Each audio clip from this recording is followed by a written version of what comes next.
ದಯಾನ್ ಬಯಾನ್ ಅಲ್ಲಿ ಬೇರೆ ಏನೋ ಕಾಣ್ತಾ ಇದೆ.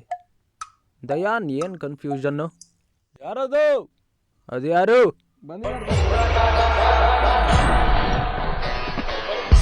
ಬಂದಿದ್ದಾರೆ ಸರ್ ಗೆಟ್ಟು. ಓಹ್ ಒಳ್ಳೇದು ಒಳ್ಳೇದು ಒಳ್ಳೇದು. ನಮಸ್ಕಾರ ನಮಸ್ಕಾರ ನಮಸ್ಕಾರ ನಿಮ್ಮೆಲ್ಲರಿಗೂ ಬಡ್ತಿಕಾ ನಾಮ್ ಗಾಡಿಗೆ ಸ್ವಾಗತ ಸುಸ್ವಾಗತ. ದೆವ್ವಗಳ ಮಾತಿನಲ್ಲಿ ಅಪಘಾತಗಳ ಕತೆ. ನಮ್ಮ ಅತಿಥಿಗಳು ಈಗಾಗಲೇ ಬಂದಿದ್ದಾರೆ, ನಾನು ಅಲ್ಲಿ ಸಿಲ್ಕೊಂಡಿದ್ದೀನಿ. ಎನಿವೇಸ್, ಇಂದಿನ ನಮ್ಮ ಅತಿಥಿಗಳು ಡಯಾನ್ ಬಯಾನ್. ಡಯಾನ್ ಬಯಾನ್ ಡಯಾನ್ ಬಯಾನ್ ಡಯಾನ್ ಬಯಾನ್ ಡಯಾನ್ ಬಯಾನ್ ಡಯಾನ್ ಬಯಾನ್ ಡಯಾನ್ ಬಯಾನ್ ಡಯ ಓಕೆ ಓಕೆ ಓಕೆ. ಇಂದಿನ ನಮ್ಮ ಅತಿಥಿಗಳು ಮಿಸ್ಟರ್ ಡಯಾನ್ ಬಯಾನ್. ಬನ್ನಿ ಭೇಟಿಯಾಗೋಣ. ಎಲ್ಲಿದ್ದೀರಾ ಸರ್ ನೀವು? ಎಲ್ಲಿದ್ದೀರಾ? ನಾನಿಲ್ಲ ಇದ್ದೇನೆ. ನೀವು ಎಲ್ಲಿ ಕುಳಿತುಕೊಳ್ಬೇಕು? ನಾನಿಲ್ಲ ಇದ್ದೇನೆ. ಓ, ಕುಳಿತುಕೊಂಡಿದ್ದೀರಿ. ವಾ ವಾ ಒಳ್ಳೆಯದು. ಎಂತ ಅಬ್ಬರ ಪ್ರವೇಶ ಮಾಡಿದ್ದೀರಿ. ಡಯಾನ್ ಬಯಾನ್ ಕನ್ಫ್ಯೂಸ್ ಮಾಡಿಬಿಟ್ರು. ನಾನಾದರೂ ಪರವಾಗಿಲ್ಲ, ವೀಕ್ಷಕರು ಕನ್ಫ್ಯೂಸ್ ಆಗಿಬಿಟ್ರು. ನೀವು ಬಂದಿದ್ದೀರಿ ಎಂದರೆ ಡಯಾನ್ ಬಯಾನ್, ನಿಮ್ಮ ಪರಿಚಯವನ್ನು ನೀವೇ ನೀಡಿ. ನನ್ನ ಹೆಸರು ಡಯಾನ್ ಬಯಾನ್. ನಾನು ತಪ್ಪು ಬದಿಯಲ್ಲಿ ನಡೆದು ನನ್ನ ಜೀವನವನ್ನು ಕಳ್ಕೊಂಡೆ, ನೆನಪಿಡಿ. ವಿಶೇಷವಾಗಿ ದೊಡ್ಡ ವಾಹನಗಳಿಗೆ ರಸ್ತೆಯಲ್ಲಿ ಎಡಕ್ಕೆ ಸರಿ ಮತ್ತು ಬಲಕ್ಕೆ ತಪ್ಪು.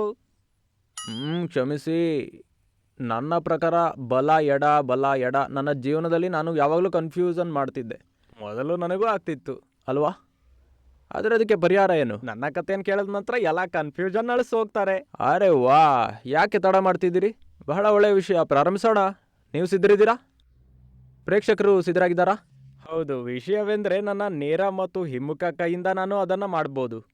ಅದಕ್ಕಾಗಿ ನಾನು ಎಡ ಮತ್ತು ಬಲ ಒತ್ತಡವನ್ನು ಎಂದಿಗೂ ಪಾಲಿಸೋದಿಲ್ಲ. ನನಗೆ ಎರಡೂ ಒಂದೇ. ಮತ್ತು ಇದರಿಂದ ನಾನು ರಸ್ತೆಯಲ್ಲಿ ಯಾವಾಗಲೂ ಟೆನ್ಷನ್ ಮಾಡಿಕೊಳ್ಳೋದಿಲ್ಲ ಗಾಡಿ ಯಾವ ಕಡೆ ಹೋಗ್ತಾ ಇದೆ ಅಂತ. ಹೌದು. ಹಾಗಾದ್ರೆ ಒಂದು ದಿನ ನಾನು ರಸ್ತೆಯಲ್ಲಿ ಗಾಡಿ ಓಡಿಸ್ತಿದ್ದೆ. ಕೆಲವೊಮ್ಮೆ ಎಡಕ್ಕೆ ಹೋಗ್ತಿತ್ತು ಮತ್ತು ಕೆಲವೊಮ್ಮೆ ಬಲಕ್ಕೆ ಹೋಗ್ತಿತ್ತು.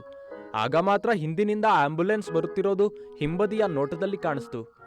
ಈಗ ನಿಯಮದ ಪ್ರಕಾರ ವಾಹನಗಳನ್ನು ಯಾವಾಗಲೂ ರಸ್ತೆಯ ಬದಿಯಲ್ಲಿ ಅಂದರೆ ಎಡಭಾಗದಲ್ಲಿ ಚಲಿಸಬೇಕು.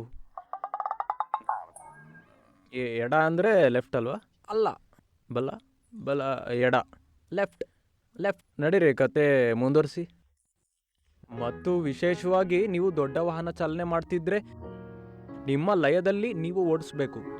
ನೋಡಿ, ಲೆಫ್ಟ್ ರೈಟ್ನ ಕನ್ಫ್ಯೂಷನ್ ಇದೆ ಮತ್ತು ಲಯ ಕೂಡ ಇದೆ. ಎನಿವೇಸ್, ಮತ್ತೆ ಆಗೇನಾಗಬೇಕಿತ್ತು? ತಪ್ಪು ನನ್ನದಾಗಿತ್ತು. ನಾನು ಆಂಬ್ಯುಲೆನ್ಸ್ ಚಾಲಕನನ್ನು ಗೊಂದಲಗೊಳಿಸಿ ಮತ್ತು ಅವನು ಹಿಂದಿನಿಂದ ಹೊಡೆದ. ನನ್ನ ನಿಯಂತ್ರಣ ತಪ್ಪಿ ಕಾರು ನದಿಯಲ್ಲಿ 20 ಅಡಿ ಕೆಳಗೆ ಇತ್ತು ಮತ್ತು ನಾನು ಮೇಲಿದ್ದೆ. ನೀವು ನೋಡ್ತಿದ್ದೀರಾ, ಉಲ್ಟಾ ಕೈಯಲ್ಲಿ ಓಡಿಸಿದ್ರೆ ಅವರು ನೇರವಾಗಿ ಮೇಲೆ ಹೋಗ್ತಾರೆ. ರಸ್ತೆಯಲ್ಲಿ ಬರೆದಿರ್ತಾರೆ keep left keep left keep left. ಏಕೆಂದರೆ ನಾವು ಹೊಂದಿರುವ ರಸ್ತೆಗಳು ಎಡಭಾಗದಲ್ಲಿ ಸಾಗುವ ರಸ್ತೆಗಳು. ರೈಟಲ್ಲಿ ಹೋಗುವವರು ಓವರ್ಟೇಕ್ ಮಾಡ್ತಾರೆ. ಸರಿ ದಯಾನ್ ಬಯಾನ್ ಸರ್, ನನಗೆ ಒಂದು ವಿಷಯ ಹೇಳಿ. ಸ್ವಲ್ಪ ಕನ್ಫ್ಯೂಷನ್ ಆಗ್ತಿದೆ ನನಗೆ. ಅನೇಕ ತಿರುವುಗಳನ್ನು ಹೊಂದಿರುವ ರಸ್ತೆ ಇದೆ, ಅಂದರೆ ಮಲ್ಟಿ ಲೈನ್. ಹಾಗಾದರೆ ಅದರಲ್ಲಿ ಏನು ಮಾಡಬೇಕು? ಸರಿಯಾದ ಪ್ರಶ್ನೆ.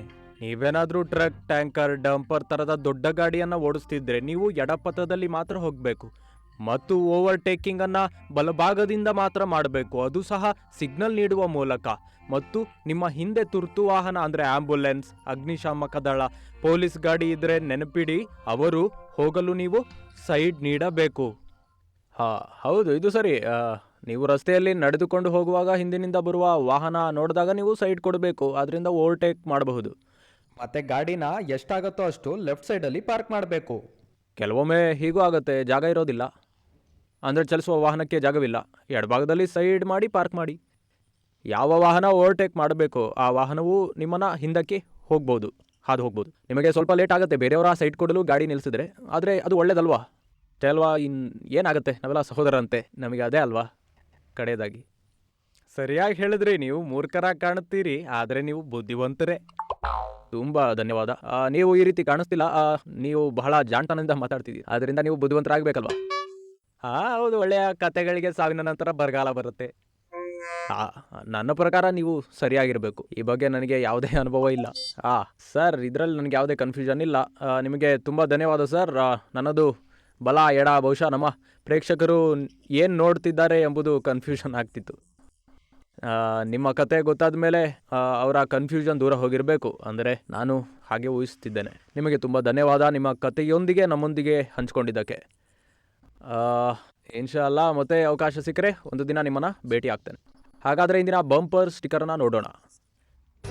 ಗಾಡಿಯನ್ನ ಎಡಬದಿಯಲ್ಲಿ ಓಡಿಸಿ ಓವರ್ಟೇಕ್ ರೈಟ್ ಸೈಡ್ ಮಾಡಿ ಮತ್ತು ಹಿಂದೆ ಆಂಬ್ಯುಲೆನ್ಸ್ ಇದ್ದರೆ ಎಡಕ್ಕೆ ಹೋಗಿ ಮತ್ತು ಅದನ್ನ ಬಲಕ್ಕೆ ಹೋಗಲು ಬಿಡಿ. ಬನ್ನಿ ಗೆಳೆಯರೇ, ಹೊಸ ಕಥೆಯೊಂದಿಗೆ ಮುಂದಿನ ಸಂಚಿಕೆಯಲ್ಲಿ ನಿಮ್ಮನ್ನ ಭೇಟಿ ಮಾಡ್ತೇವೆ ಹೊಸ ಸ್ನೇಹಿತನೊಂದಿಗೆ. ಆದ್ದರಿಂದ ಗಮನಿಸಿ, ಬಿ ಫಾರ್ ಬಾಯನ್ ಎಡಕ್ಕೆ. ನೀವು ಚಾಲನೆ ಮಾಡುವಾಗ ಎಡಭಾಗದಲ್ಲಿ ಚಾಲನೆ ಮಾಡಿ. ಬಾಯ್ ಬಾಯ್.